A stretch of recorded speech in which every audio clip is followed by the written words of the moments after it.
c'est la 37e édition, mais c'est vrai que pour moi, ça va être la 20e organisation de la corrida de Noël.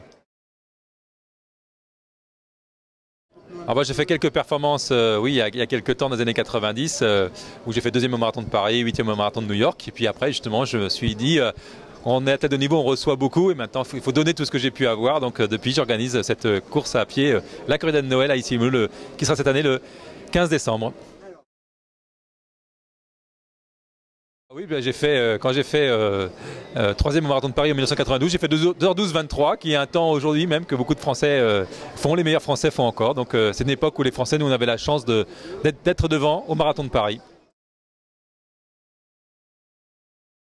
Alors c'est compliqué parce que il y a plusieurs, on peut pas dire une. Quand j'ai fait 8e marathon de New York, c'est quelque chose d'une performance qui est une très belle performance, mais c'était pas mon meilleur chrono. Quand je fais 3e au marathon de Paris en 2h12, qui est mon record, malheureusement ce jour-là je vais pas aux Jeux Olympiques, ça ne suffit pas aux Jeux Olympiques de me sélectionner. Alors que maintenant, à l'heure actuelle de jour, ça m'aurait suffi pour y aller. Et après, quand je fais 2e à Paris en 1990, marathon de Paris, c'est aussi une grande surprise, personne ne m'attendait.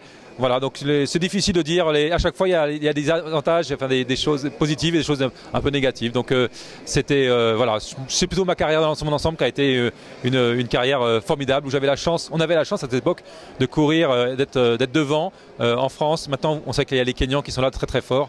À mon époque, les Kenyans ne maîtrisaient pas l'allure du marathon. Donc c'était voilà, j'ai eu beaucoup de chance de tomber à cette époque-là. Oui, beaucoup de travail aussi. Hein.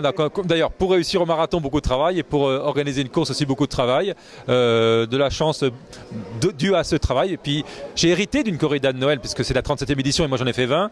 Donc j'ai travaillé sur cet esprit-là en m'inspirant d'autres, du Médoc, des coureurs déguisés. Donc on a cette grande course de Père Noël avec plein de coureurs déguisés. Et puis on a aussi cette course sérieuse où les gens viennent faire un chrono sur 10 km. Et puis on a tous les enfants avant. Donc j'ai hérité d'une course et j'essaie de l'enrichir depuis des années. Et c'est vrai que chaque année on augmente de participants. L'année dernière on avait 12 600.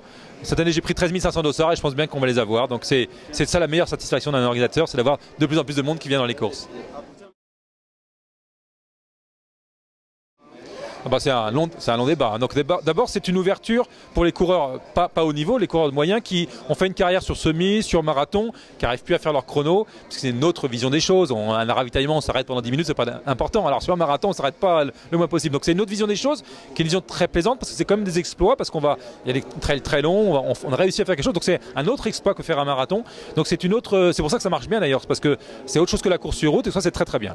Le haut niveau, c'est très difficile, parce que un marathon, ça fait 42 km 195 mètres, et on sait comparer. Sur trail, on ne peut plus du tout comparer. Donc il y a des championnats, c'est un peu plus compliqué. Après, on sait que les meilleurs maintenant, ils sont très très forts, ils s'entraînent beaucoup. C'est des vrais athlètes de haut niveau. Mais voilà, la concurrence et le mesurage est un peu différent. Mais c'est très bien, c'est très très bien qu'il y ait une diversité comme ça. Pour moi, tout est bien. Tous les coureurs sont bien. Il y a de la place pour tout le monde. Et ben, on se retrouve tous le dimanche 15 décembre à Issy-les-Moulineaux pour la corrida de Noël.